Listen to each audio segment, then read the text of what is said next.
WWE establishment. I know that.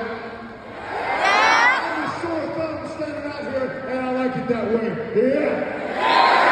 Well, you got to understand something. See, you have this great little master plan of yours. My God, you're a genius. You did it all. But I know for damn sure your plans didn't include this man. Yeah. So let's go ahead and throw that other plan on its head. Because here's how it goes down, my man.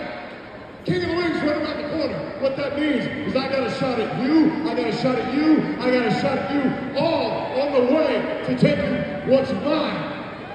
Yeah. And so that means that unbreakable as I walk in there, I gotta drop a Viper.